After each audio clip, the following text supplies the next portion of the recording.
ekzistojnë këtu, kështu që ajo 1.5 milion metrash i do ishte ndarë në 150. Unë personalisht nuk kam drona, po drona më e madhe imi është familja. Do që dhe debatit tek opinioni, rezulton që një individ ka 1.5 milion metra katror truall. Për të kryet e tyrën e parë, të ndaloj një kantier të palishëm që vepron në makinat palishme. I gjithë kantieri është i palishëm që ditën e parë sepse makinat që qarkullojnë janë pa targa. Madje jo vetëm makinat, por dhe mjetet e mëdhaja. Pra ne kemi të bëjmë me një problem shumë të madh juridik që ka të bëjmë atë që quhet një kantier. Ç'është një kantier? Një kantier ka ca norma, ka ca rregulla. Nuk mund të ketë mjete pa targa. Sepse quhet i gjithë kantieri palishëm. Po që ku ka filluar kjo punë? Që ditën e parë. Para se ta mbeti të veshju fare që do bëjë kjo punë.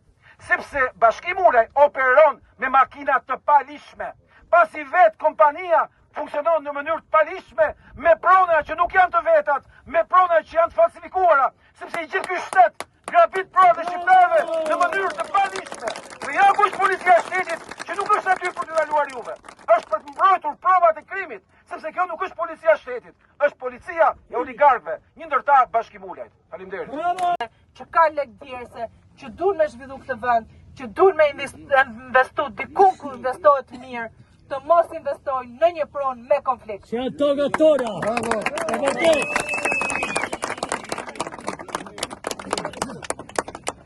Falenderoj Kuvendin Edukatit që erdhi dhe unë në emër të Kuvendit Veriut të Shqipërisë që është krijuar posaçërisht. Bravo, që është krijuar posaçërisht për mbrojtjen e pronave në shtetin shqiptar. Zotëri oligark, mos e detyroni Shqipërinë veriore, të kërkoj autonomi, jo provinciale, autonomi ekonomike. 80% e energjisë elektrike në Shqipërisë vjen nga veriu. 80% e pasurisë minerale në Shqipërisë vjen nga veriu. Dhe nuk duam ta trashtojmë veriun. Zotëri oligark, largoni nga veriu. Ne nuk jemi shpellar. Shpellarët janë atje në parlament. Shpellarët janë atje që ndërtojnë kulla, që i kanë përfituar me tendra, që i kanë përfituar me drogë, që i kanë përfituar me hashash. 20.000 euro ka marrë ky Gjenërdyshi ka autostrada dhe çdo ditë paguajmë dhe 5 euro të tjera për të kaluar aty dhe vjen investon me parat tona këtu. Jo, nuk do t'i gëzoj këto prona kurrë në kurrës. Prandaj Kuvendi Edukatit, Kuvendi Veriut dhe gjithë kuvendit shqiptare të vinë dhe të mbështesin protestuesit. Faleminderit. Jam banor i krajinës Dukat Raxhas Radhimori.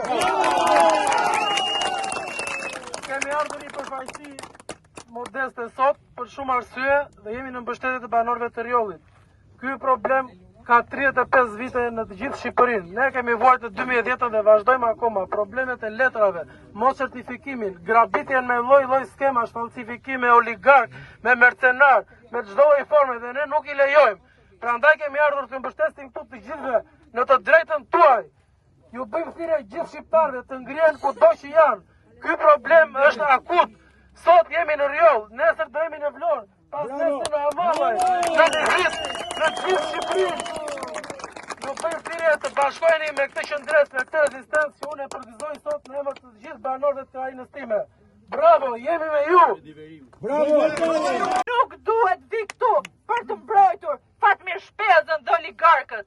Ata duhet gjejnë zgjidhje me banorët. Shteti po t'jetë shtet, i thot atij që i ka dhënë lejën e ndërtimit, shko dhe gjej zgjidhje me banorët.